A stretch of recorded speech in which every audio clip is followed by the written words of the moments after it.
Assalamualaikum warahmatullahi wabarakatuh. Izin Ibu dosen pengampu, Ibu Salma Takwa, SEMSI. Di sini kami akan mempresentasikan Project Based Learning 1 mengenai analisis penerapan PSAK 71 dalam perlakuan akuntansi aset keuangan pada perusahaan manufaktur PT Campina Ice Cream Industry Tbk dan keuangan PT Bank Mega Tbk. Sebelumnya, izinkan saya memperkenalkan anggota kelompok kami di mana saya sendiri, Sahira Rainaya Embra, dengan NIM 2304-3054, dan rekan saya, Perkenalkan nama saya Resal Natania Monteza dengan NIM 23043049. Perkenalkan nama saya Zikri Gus Putra dengan NIM 23043066. next.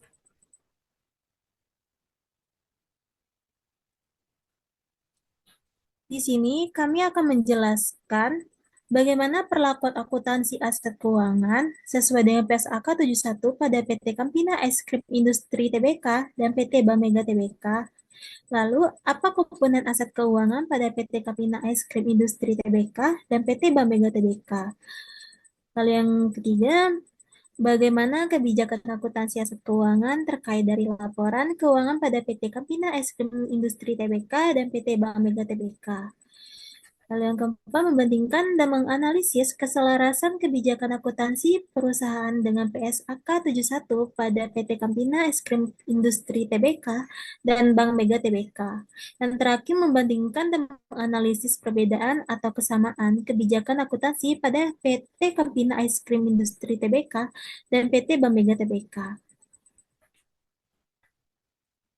Next. Baik, di sini saya akan menjelaskan bagaimana perlakuan akuntansi aset keuangan sesuai dengan PSAK 71 pada PT Campina Ice Cream Industry Tbk dan PT Bank Mega Tbk. Yang pertama, PT Campina Ice Cream Industry Tbk. Pertama, pengakuan awal. Untuk pengakuan awal ditetapkan diukur pada nilai wajar melalui laba rugi. Kedua, pengakuan aset keuangan perusahaan terdiri dari kas dan setara kas, piutang usaha, piutang lain-lain, piutang dari pihak berelasi, investasi saham, aset derivatif, dan aset tidak lancar lainnya. Diklasifikasikan sebagai aset keuangan yang diukur dengan biaya diamortisasi. Perusahaan tidak memiliki aset keuangan yang diukur pada nilai wajar melalui laba rugi dan penghasilan komprehensif lain. Ketiga, pengukuran. Aset keuangan diukur pada biaya perolehan diamortisasi diakui pada nilai wajarnya, ditambah biaya transaksi, dan selanjutnya diukur pada biaya perolehan diamortisasi dengan menggunakan suku bunga efektif. Yang terakhir, penghentian pengakuan aset keuangan atau jika berlaku bagian dari aset keuangan atau bagian dari kelompok aset keuangan serupa. Terutama dihentikan pengakuannya, yaitu dihapus dari laporan posisi keuangan konsolidasi perusahaan. Yang kedua, PT Bank Mega Tbk. Pertama, pengakuan awalnya. Pada saat pengakuan pertama kali, aset keuangan dinilai menggunakan nilai wajarnya untuk aset keuangan yang tidak dikategorikan sebagai nilai wajar. Next. Melalui laba ruginya, nilai wajarnya ditambahkan dengan biaya transaksi yang secara langsung terkait dengan perolehannya. Kedua, pengakuan aset keuangan bank terdiri dari kas dan setara kas. Aset keuangan yang diukur pada nilai wajar melalui laba rugi. PV-TPL, aset keuangan yang diukur pada nilai wajar melalui penghasilan komprehensif lain, PVOCA, dan kredit yang diberikan dan piutang yang diukur pada biaya perolehan diamortisasi. Klasifikasi ditentukan berdasarkan model bisnis bank dan karakteristik arus kas kontraktual dari aset keuangan tersebut.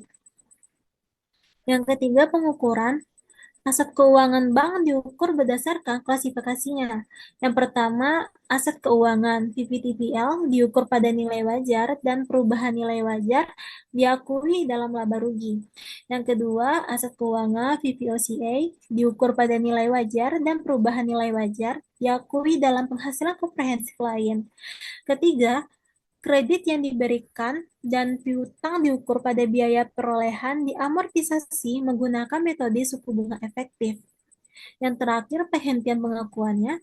Aset keuangan dihentikan pengakuannya apabila hak kontraktual atas arus kas dari aset keuangan tersebut telah kedaluarsa atau bank telah mentransfer hak atas arus kas dan secara substansial seluruh risiko dan manfaat kepemilikan aset keuangan telah dialihkan kepada pihak lain. Untuk materi selanjutnya akan dijelaskan oleh rekan saya, Rachel Natania Monteza. Kepada Rachel, kami persilakan. Baik, terima kasih moderator. Selanjutnya saya akan menjelaskan tentang komponen aset keuangan pada PT Campina Ice Cream Industry Tbk dan PT Bank Mega Tbk. 1. PT Campina Ice Cream Industry. Yang A, aset lancar, di antaranya yaitu kas dan setara kas, piutang usaha, piutang lain-lain, persediaan, beban dibayar di muka, uang muka pembelian. Selanjutnya aset tidak lancar, yaitu aset tidak lancar lainnya, aset tetap, aset hak guna, aset tak berwujud, aset lain-lain bersih. Yang kedua PT Bank Mega. Aset lancarnya yaitu kas, giro pada Bank Indonesia, giro pada bank lain, penempatan pada Bank Indonesia dan bank lain, efek-efek, tagihan derivatif, kredit yang diberikan, tagihan ekseptasi, beban dibayar di muka, aset pajak dibayar di muka. Lanjut aset tidak lancar, yaitu aset tetap, aset tidak berwujud, aset pajak tangguhan, aset hak guna, aset lain-lain. Selanjutnya, mengidentifikasi kebijakan akuntansi aset keuangan terkait dari laporan keuangan pada PT Campina Ice Cream Industry Tbk dan PT Bank Mega. 1. PT Campina Ice Cream Industry Tbk. Yang A, pengakuan dan pengukuran awal. Perusahaan mengklasifikasikan aset keuangannya dalam kategori 1. Aset keuangan yang diukur pada nilai wajar melalui laba rugi. 2. Aset keuangan yang diukur pada nilai wajar melalui pendapatan komprehensif lainnya. Yang ketiga, aset keuangan yang diukur pada biaya perolehan diamortisasi. Lanjut B. Aset keuangan perusahaan terdiri dari kas dan setara kas, piutang usaha, piutang lain-lain, piutang dari pihak berelasi, obligasi, aset derivatif, dan aset tidak lancar lainnya, diklasifikasikan sebagai aset keuangan yang diukur dengan biaya diamortisasi.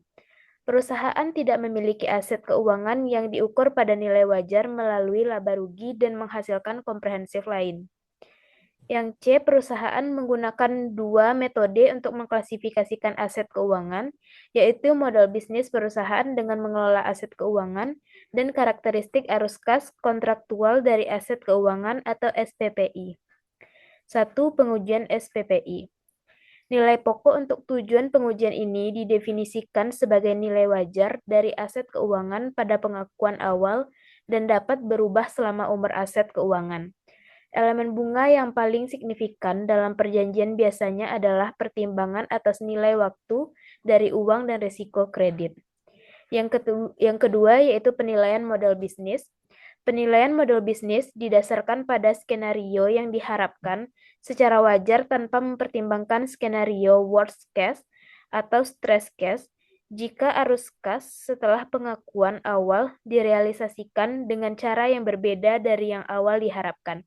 Perusahaan tidak mengubah klasifikasi aset keuangan dimiliki yang tersisa dalam model bisnis tersebut, tetapi memasukkan informasi tersebut dalam melakukan penilaian atas aset keuangan yang baru atau yang baru dibeli selanjutnya.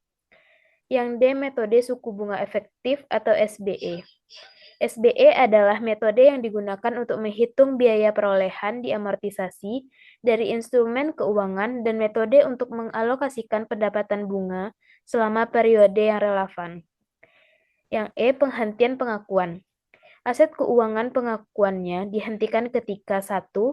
Hak untuk menerima arus kas dari aset telah kadaluarsa, atau 2. Perusahaan telah mengalihkan haknya untuk menerima arus kas dari aset atau telah mengasumsikan kewajiban untuk membayar arus kas yang diterima secara penuh tanpa penundaan material kepada pihak ketiga berdasarkan pengaturan Prestroke dan salah satu A. Perusahaan telah mengalihkan secara substansial atau risiko dan manfaat aset, atau B. Perusahaan tidak mengalihkan atau memiliki secara substansial seluruh risiko dan manfaat aset tetapi telah mengalihkan pengendalian aset. F. Penurunan nilai aset keuangan. Instrumen keuangan telah mengubah metode perhitungan kerugian penurunan nilai dari pendekatan kerugian yang telah terjadi atau incurred loss sesuai PSAK 55 Instrumen Keuangan Pengakuan dan Pengukuran dengan pendekatan kerugian kredit ekstensial atau ECL. ECL didasarkan pada perbedaan antara arus kas kontraktual yang jatuh tempo sesuai dengan kontrak dan semua arus kas yang diharapkan akan diterima perusahaan. Didiskontokan dengan perkiraan suku bunga efektif awal, arus kas yang diharapkan akan mencakup arus kas dari penjualan yang dimiliki atau peningkatan kredit lainnya yang merupakan bagian integral dari persyaratan kontraktual. Yang kedua, PT Bank Mega Tbk.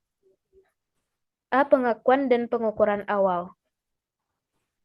Bank mengklasifikasikan aset keuangannya dalam 3 kategori utama, yaitu 1.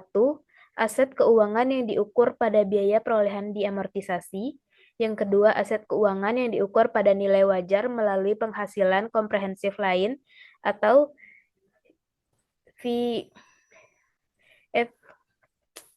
FOCI. Yang ketiga, aset keuangan yang diukur pada nilai wajar melalui laba rugi. Yang B, aset keuangan bank, terdiri dari kas, penempatan pada bank lain dan Bank Indonesia, efek-efek kredit yang diberikan, tagihan derivatif, dan tagihan akseptasi. Aset-aset tersebut diklasifikasikan terutama berdasarkan 1. Tujuan model bisnis, yang kedua karakteristik arus kas kontraktual, SPPI tes, yang C klasifikasi aset keuangan. Bank mengevaluasi aset keuangan berdasarkan 2 kriteria. 1. SPPI tes, untuk memastikan bahwa arus kas hanya merupakan pembayaran pokok dan bunga. Yang kedua, model bisnis pengelolaan aset berdasarkan bagaimana bank mengelola kelompok aset, termasuk frekuensi dan volume penjualan. Yang D, metode suku bunga efektif atau SBE, digunakan untuk mengukur biaya perolehan diamortisasi dan mengalokasikan pendapatan bunga sepanjang umur aset. Yang C, penghentian pengakuan, dilakukan bila hak atas arus kas telah kadaluarsa atau telah dialihkan dengan syarat tertentu yang memenuhi standar akuntansi, termasuk 1. Pengalihan substansial risiko dan manfaat. Yang kedua, tidak lagi mengendalikan aset. Yang F, menurunkan nilai aset keuangan, impairment. Bank Mega menggunakan pendekatan kerugian kredit, ekstensial, sesuai dengan PSAK 71. Yang 1, mengakui cadangan kerugian penurunan nilai sebesar ECL 12 bulan atau lifetime ECL tergantung pada perubahan risiko kredit sejak pengakuan awal. Yang kedua, pendekatan ECL mempertimbangkan informasi historis, kondisi saat ini, dan estimasi masa depan. Baik, terima kasih. Selanjutnya saya berikan kepada moderator. Baik, terima kasih Rachel Artemiza. Untuk materi selanjutnya akan dijelaskan oleh Zikri Yogus Putra. Kepada Zikri, waktu dan tempat dipersilakan. Terima kasih kepada moderator. Selanjutnya saya membacakan materi membandingkan menganalisis keselarasan kebijakan akuntansi perusahaan dengan PSAK 71 pada PT Campina Es Krim Industri Tbk dan PT Bank Mega Tbk. Kebijakan akuntansi aset keuangan yang diterapkan oleh PT Campina Es Krim Industri Tbk dan PT Bank Mega Tbk menunjukkan keselarasan dengan PSAK 71, terutama dalam hal klasifikasi, pengakuan, pengukuran, penghentian pengakuan, serta penurunan nilai aset keuangan. Keduanya mengadopsi tiga kategori utama aset keuangan sesuai PSAK 71, yaitu aset keuangan yang diukur pada biaya perolehan diamortisasi, nilai wajar melalui laba rugi FVTPL, dan nilai wajar melalui penghasilan kompresif lain VOCI. Namun terdapat perbedaan dalam implementasi yang dipengaruhi oleh model bisnis masing-masing perusahaan. PT Campina Es Krim Industri lebih banyak menggunakan metode biaya memperoleh diamortisasi karena aset keuangannya lebih berfokus pada piutang usaha dan investasi sederhana. Sedangkan PT Bank Mega lebih kompleks dengan berbagai instrumen keuangan seperti kredit yang diberikan efek-efek dan dari derivatif yang diklasifikasikan dalam berbagai kategori. Dalam hal penurunan nilai, keduanya telah menerapkan pendekatan kerugian kredit ekspektasikan ECL. Tetapi Bank Mega lebih ketat dalam menerapkan model ini karena tingginya risiko kredit dalam industri perbankan. Meskipun terdapat perbedaan dalam jenis aset, keuangan, dan model bisnis. Secara keseluruhan, kebijakan akuntansi keduanya telah sesuai dengan prinsip yang diatur oleh PSAK 71. Selanjutnya, yang membandingkan dan menganalisis perbedaan atau kesamaan kebijakan akuntansi pada PT Campina Es Krim Industri dan PT Bank Mega Tbk.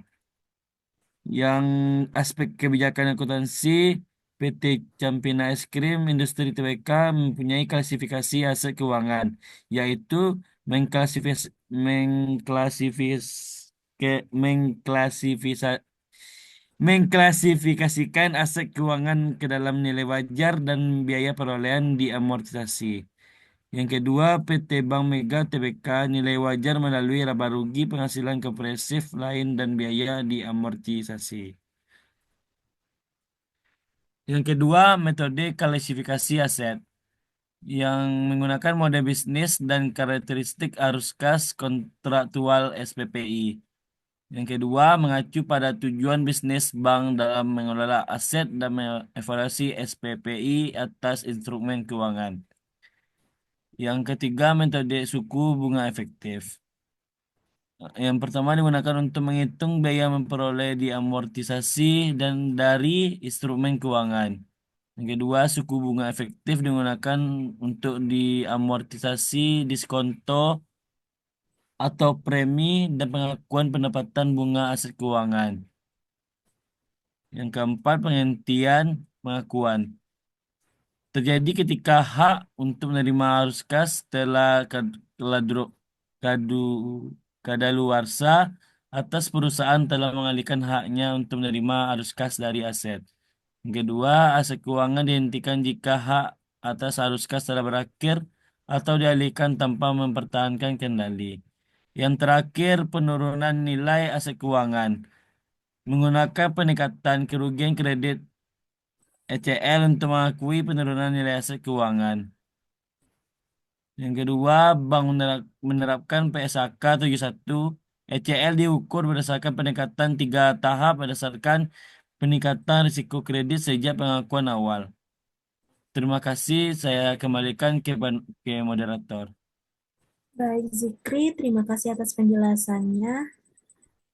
Untuk kesimpulannya, data perusahaan PT Campina Es Krim Industri Tbk dan PT Bank Mega Tbk Jauh. memiliki kesamaan dalam penerapan PSAK 71 terkait pengakuan, pengukuran, Allah. dan penurunan nilai aset keuangan.